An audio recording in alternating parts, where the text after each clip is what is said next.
Hello, and welcome to Hanging with Sloths Stories with Mrs. Carter. I'm a third grade teacher, and I just love reading. I would like to share with you about sloths because I traveled recently to Honduras and got to hold a sloth for myself. This is me with my sloth. She was a really sweet girl. From then on, I have been in love with sloths. So I would like to be able to share with you some about chapter books and different things like that every day. So to start with, I would like to dedicate my reading today to my 3 kids, Jordan, Allison, and Nathan, and my 5 grandkids, Colton, Luna, Rizzo, Shep, and Finn. And I hope that you will enjoy and be able to tune in with me every day for Hanging with Sloths. Today, I would like to share a book with you. This one is a picture book, and then tomorrow, chapter books will start. My one today is Score One for the Sloths. It's written by Helen Lester and illustrated by Lynn Munzinger.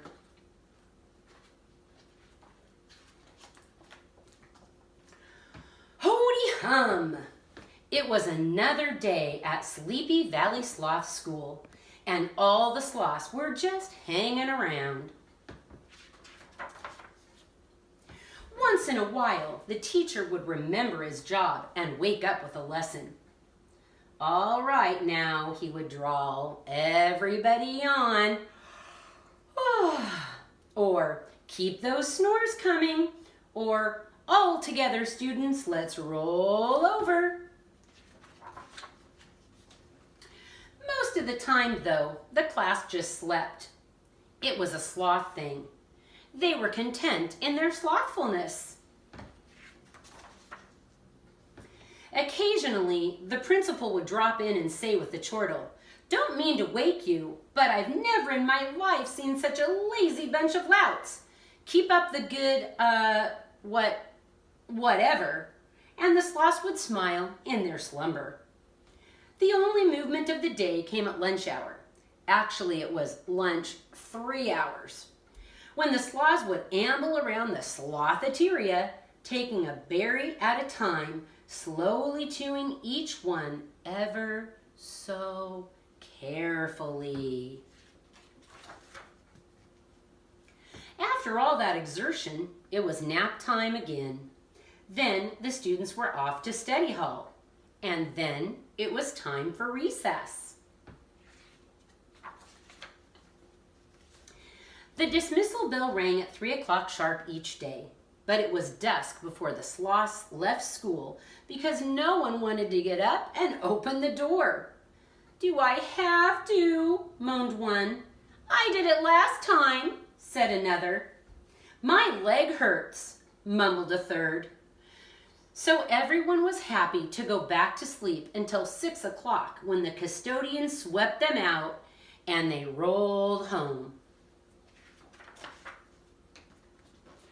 One day, a new sloth came to school. She had just moved to the area, and her name was Sparky. Sparky was perky. She was full of life and energy and vim and vigor and vitality. She was a mover and a shaker and a go-getter. And by mid-morning, she was driving the other sloths crazy.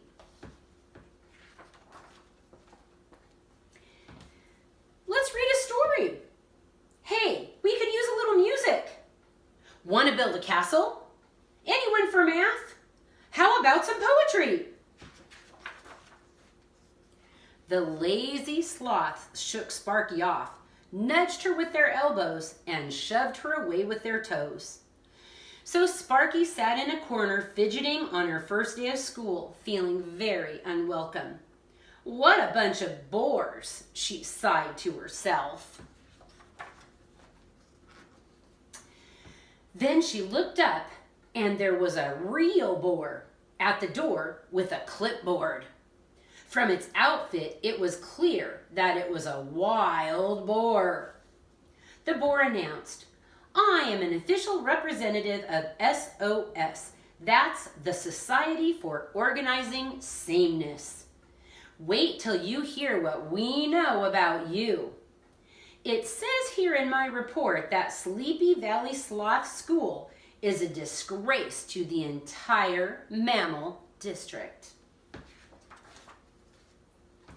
The boar was getting wound up now and began pacing wildly, shaking trees, whacking sloths with the clipboard, and poking others with a pencil until everyone was awake.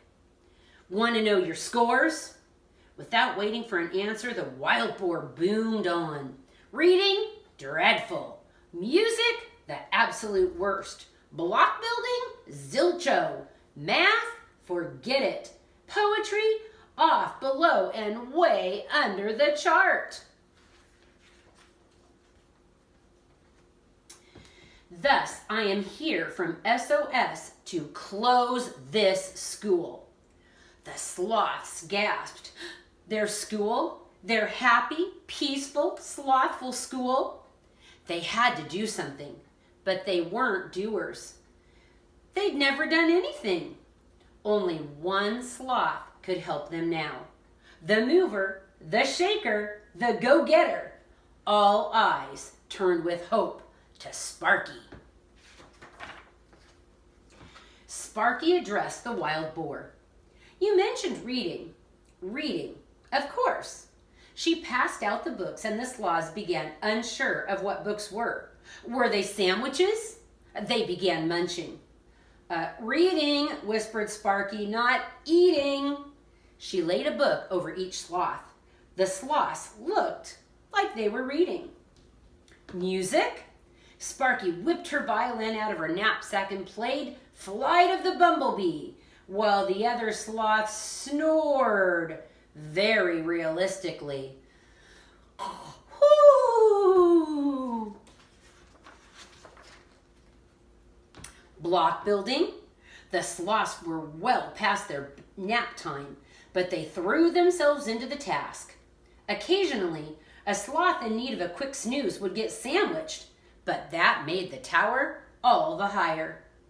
By now, the sloths were thoroughly exhausted. Sparky pressed on. Math, what's 2 + 2? The answer came in a groan. Forget it. Luckily, the wild boar heard only the 4 and not the get it, so he didn't get it. And the last subject you mentioned, said Sparky, was poetry. Off, below, and way under the chart. If you please, we will recite The Way of the Sloth. Of course, all sloths everywhere had been taught this poem and brought up on it. They'd known it since they were babies. They could recite it in their sleep. So they did. The way of the sloth. The way of the sloth is gentle and kind. It hangs from the tree with nothing in mind. It doesn't make faces or throw fits or holler. It never gets heated under the collar. It's surely no bother, that's easy to see. It just hangs around, contented to be. That, stated the wild boar, was impressive, most impressive. Some nitwit must have confused your school with another Sleepy Valley Sloth school, because your school is a credit to the entire mammal district.